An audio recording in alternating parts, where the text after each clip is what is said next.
Pourquoi Fitch a frappé? 3 raisons principales. Une dette publique hors de contrôle, déjà à plus de 3 345 milliards d'euros, la plus lourde d'Europe. Une instabilité politique chronique, incapable de produire des réformes crédibles. Un budget grevé par des dépenses militaires et sociales impossibles à réduire. En clair, la France n'est plus considérée comme fiable, elle n'inspire plus confiance. Les conséquences sont immédiates. Tom Benoît l'explique, 50 milliards d'euros d'obligations françaises pourraient être vendus d'ici 2026. Quand les investisseurs vendent, les obligations perdent de la valeur et les taux montent. Imaginez votre banquier qui du jour au lendemain double les intérêts de votre crédit immobilier parce qu'il vous juge moins solvable. C'est exactement ce qui se passe, mais à l'échelle d'un État. Résultat, l'État emprunte plus cher, les crédits pour les ménages et les entreprises explosent et l'économie se grippe. Et ce n'est qu'un début. Le 28 novembre 2025, SP Global rendra son verdict. Si elle confirme la dégradation, les ventes d'obligations s'amplifieront. Novembre pourrait être le mois de la deuxième lame. Les investisseurs déjà inquiets pourraient fuir encore davantage. Alors, que fera l'État français? 2 options. La première, couper dans les dépenses publiques, mais qui ose encore réduire l'État en France. La deuxième, taxer la propriété privée. Tom Benoît l'affirme, la tentation des politiques est de ponctionner la maison, l'épargne, les retraites des Français, plutôt que de toucher aux dépenses publiques. Et si vous pensez que c'est impossible, souvenez-vous en 2013, Chypre a directement ponctionné les comptes bancaires de ses citoyens. Pourquoi la France ferait-elle exception? Une autre option existe, l'intervention de la Banque Centrale Européenne. Elle pourrait acheter des obligations françaises pour calmer la panique. Mais attention, la BCE ne fait jamais rien gratuitement. Christine Lagarde a déjà donné le ton, préparez l'introduction de l'euro numérique. Le marché étrangle, la BCE vous attache. Voilà le prix du sauvetage, perdre encore davantage de souveraineté. Reste une autre tentation, les privatisations. Quand une nation est acculée, elle vend ses joyaux. L'Italie a déjà privatisé Eni, Postale Italiane et retrouvé la confiance des marchés. Résultat, sa note a été relevée. La France pourrait suivre le même chemin, mais à quel prix? EDF, la SNCF, Aéroport de Paris, peut-être même des infrastructures vitales, tout un patrimoine bradé pour rassurer les créanciers. Comme la Grèce, contrainte de vendre des îles entières sous la pression de Bruxelles et du FMI. Est-ce cela que nous voulons pour la France? Car derrière cette mécanique se cache une réalité brutale. BlackRock et les fonds américains tiennent déjà nos finances. Chaque année, Paris doit refinancer 250 à 300 milliards. Un clic de ces fonds et nos taux explosent. Un clic et notre budget s'écroule. En vérité, notre destin n'est plus entre nos mains. Nous ne décidons plus. Cette tempête financière éclate au pire moment politique. Cette semaine, 104 députés ont signé une proposition de destitution contre Macron. Mathilde Panot, chef de file de la France Insoumise, l'a résumé ainsi. Macron doit choisir démission ou destitution. Jamais un président n'avait été aussi fragilisé et Fitch l'avait bien vu. Instabilité politique rend impossible toute réforme crédible. Comment convaincre les marchés quand le chef d'État lui-même risque de tomber? Et l'histoire donne un avertissement. La Grèce, dans les années 2010, a été mise à genoux par sa dette, ses hôpitaux fermés, ses salaires divisés, ses actifs vendus. Varoufakis parlait de terrorisme financier. Aujourd'hui, les mêmes armes sont braquées sur la France. Le montant de la dette française est tel que l'Europe entière va être impactée. Et je dirais même le monde entier, ce sera une crise. Rappelle-toi déjà de la crise de la dette souveraine. Ça veut dire qu'on peut faire les cons jusqu'à ad vitam aeternam alors? Attention, je répète, elle va aider. Mais elle va aider à quelles conditions? Elle ne va pas aider en disant continuez comme ça. Elle va aider, elle va dire maintenant votre déficit, il a combien là? À 6. Allez, on va le passer à 2. Mais tu sais, 4% de déficit en moins, c'est 240 milliards d'euros. Tu comprends ce que je te dire? Pas 240, excuse-moi. C'est à peu près 140, 150 milliards. C'est déjà beaucoup. Hein. Oui, c'est déjà beaucoup. Mais tu enlèves ça de l'économie, tu vas voir un peu ce que tu vas voir. Tu vas voir que les gens vont faire... tu vas voir un peu le chômage comme il va monter. Qu'est-ce qu'ils vont faire les gens justement? Si demain, voilà, il y a ça. Ben, c'est très simple, tu l'as vu avec la Grèce, ça va être la même chose.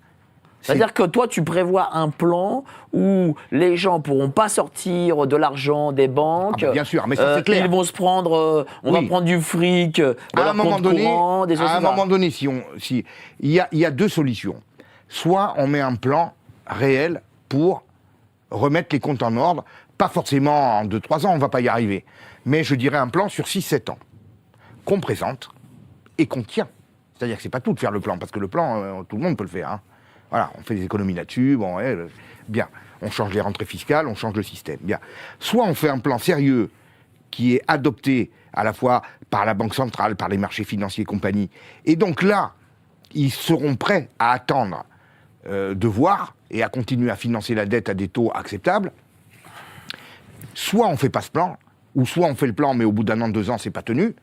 Parce qu'il y a aussi un problème de confiance maintenant, avec, je dirais, ces sommes qui disparaissent, genre les 50 milliards de surdéficit que Bruno Le Maire n'a pas su expliquer. Et à ce moment-là, on va être coupé. Et quand on va être coupé, ils vont dire, oui, on va bien vous maintenir à flot. Mais là, c'est terminé. C'est nous qui prenons les choses en main. Ou vous faites ça, ou vous n'avez pas d'argent. Et il faut savoir que s'ils n'envoient pas d'argent, comprends bien, il n'y a plus d'argent dans les distributeurs. Parce qu'il faut que les gens comprennent. Vas-y. Quand on a 200 milliards d'euros de déficit public, il est couvert par les prêts. Si on n'est pas financé, on n'a plus d'argent dans les distributeurs. C'est ça que ça veut dire. Et moi, je l'ai connu parce que j'étais en vacances en Grèce au moment où ça s'est passé. J'avais besoin de 1 000 euros pour finir ma semaine, je dirais, pour pouvoir rentrer tranquille et faire quelques achats, compagnie. Tu vas dans les distributeurs, il n'y a plus. Tu vas dans les trucs, il n'y a plus. Mon beau-fils m'a fait un Western Union. On a trouvé un Western Union au bout d'une demi-journée. On a passé la demi-journée à trouver un Western Union qui avait du cash. Il n'y en avait plus. Les gens n'avaient plus de cash. Toi qui es économiste, est-ce que la seconde solution pour que ce déficit baisse, on va dire, est-ce que ça peut être la guerre? Il y en a peut-être qui le voient comme ça. Moi, je pense qu'il y a un mec à l'Élysée qui le voit comme ça. Alors, le mec est-ce qu'on n'a pas créé, justement, que Macron n'a pas rajouté 1200 milliards de déficit pour justifier la guerre? Alors moi, je vois plutôt l'inverse, tu vois. Je pense qu'il est en train de nous faire entrer dans une guerre pour faire oublier tout le reste. Voilà. Je pense que là, Macron est en train de rentrer dans la Russie et dans M. Poutine, rentrer dans le lard de M. Poutine, et il faut le faire quand même, pour plusieurs raisons. Raison politique, déjà, quand on parle de tension et de guerre, le président de la République reprend le dessus sur le Premier ministre. Bon, c'est lui, notre chef de guerre, qui va nous sauver, c'est le De Gaulle, bien sûr, il va défendre la France attaquée par Poutine, alors que Poutine n'a aucune intention d'attaquer la France, ça c'est l'évidence. Emmanuel Macron et ses gouvernements n'ont jamais hésité, tout au long de ces 8 dernières années, à utiliser jusqu'à la dernière virgule de la loi pour faire prévaloir leur volonté, quitte à aller contre la volonté populaire, la réforme des retraites, quitte à aller contre la volonté parlementaire, l'abrogation de la réforme des retraites, quitte même à aller contre l'esprit de la loi du plomb, la nomination des différents premiers ministres.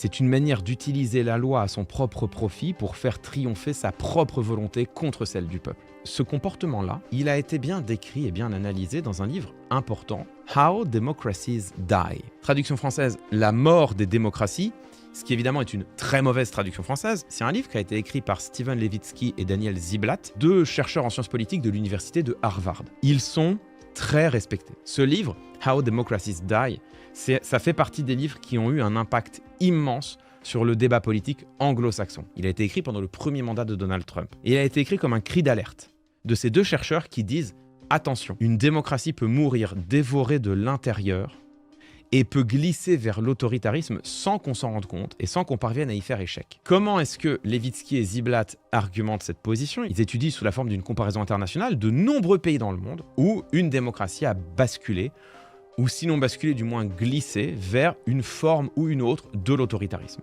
Et ce qui les intéresse, c'est d'identifier qu'est-ce qui fait que certaines démocraties se laissent corrompre de l'intérieur par la tentation autoritaire et que d'autres démocraties y résistent. Et ils identifient, et c'est ça qui est passionnant, 2 garde-fous internes de la démocratie.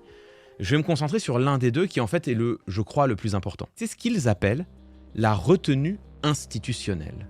Pour Levitsky et Ziblatt, la meilleure manière de garantir qu'une démocratie ne bascule pas dans l'autoritarisme ou ne prépare pas son basculement futur dans l'autoritarisme, c'est que les gouvernants acceptent de respecter la retenue institutionnelle. Qu'est-ce que c'est la retenue institutionnelle? C'est très simple. C'est tout simplement le fait que les gouvernants admettent qu'ils ne doivent pas aller jusqu'au bout de la dernière virgule de ce que la loi les autorise à faire pour faire prévaloir leur opinion. À l'inverse, Levitsky et Ziblatt identifient comme une menace pour la démocratie ce qu'ils appellent le brutalisme constitutionnel. C'est précisément le moment où un chef d'État va utiliser toutes les armes institutionnelles à sa disposition, quitte à trahir l'esprit de la loi pour faire prévaloir sa volonté. Le brutalisme constitutionnel, c'est précisément, exactement, à la virgule près ce que fait Emmanuel Macron depuis 2017. Levitsky et Ziblatt, c'est exactement cela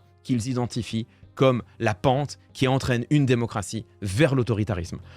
Pas forcément pendant le mandat en question, ce sont les successeurs qui eux pourront le faire. Et comme je vous le dis systématiquement, que deviendra la France en cas d'élection d'un président ou d'une présidente dont le penchant autoritaire est manifeste?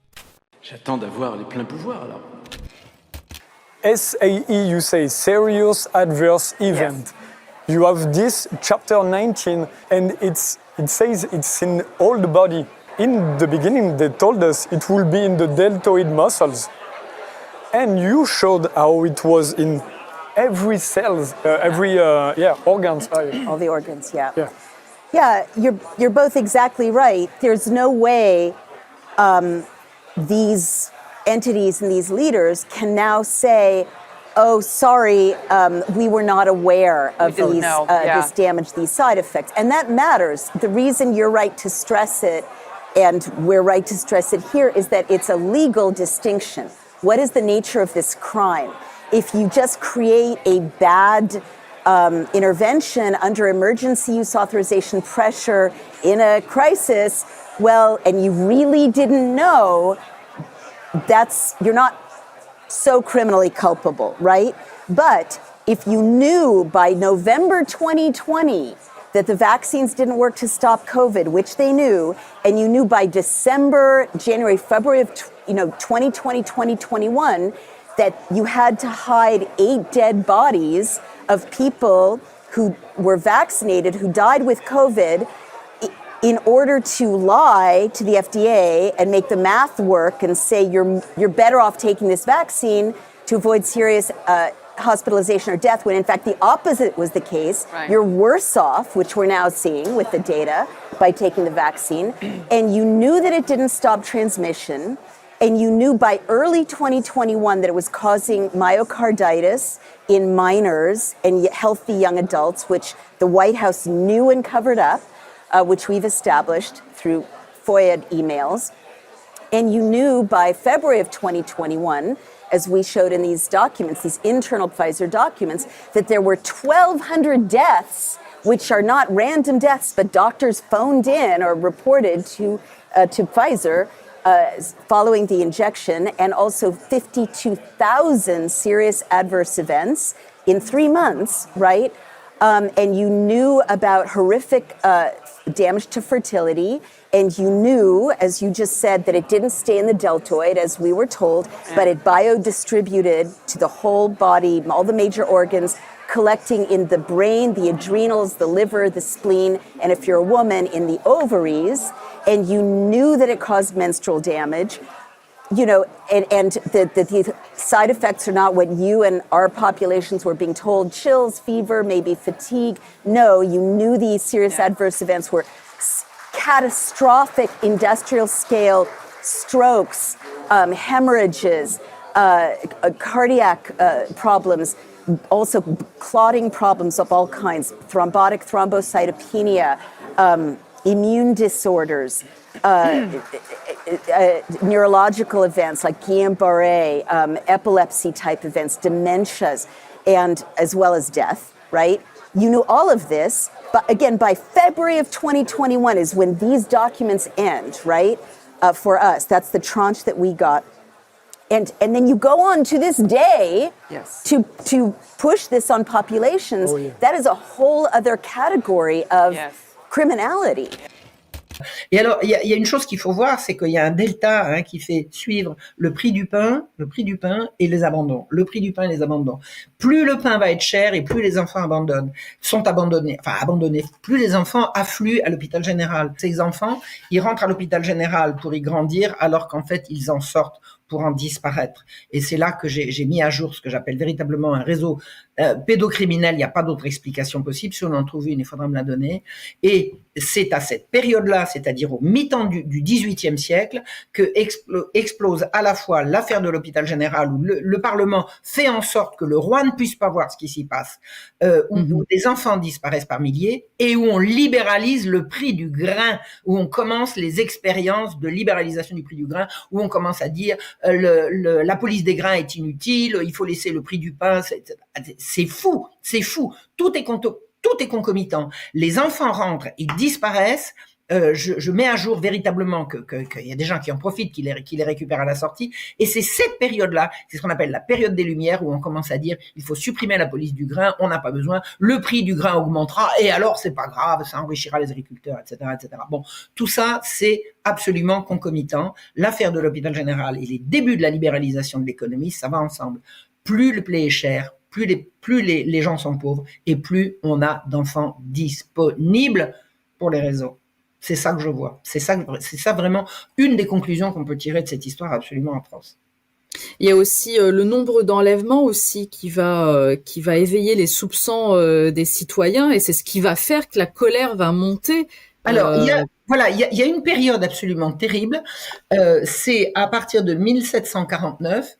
Une ordonnance du lieutenant général de police va lancer une espèce de chasse aux enfants. Alors, c'est pas présenté comme tel, c'est chasse aux petits joueurs, aux vagabonds, des petits vagabonds qui cassent les carreaux, qui jouent, etc., etc. Il va y avoir une véritable vague d'enlèvement d'enfants, mais au vu au sud de tout le monde. Ça va donner une révolte absolument insensée que j'ai appelée la Marche Rouge, en honneur à la Marche Blanche qui avait mobilisé nos amis belges en 1996. Donc j'ai appelé ça la Marche Rouge parce que ça a été une marche sanglante.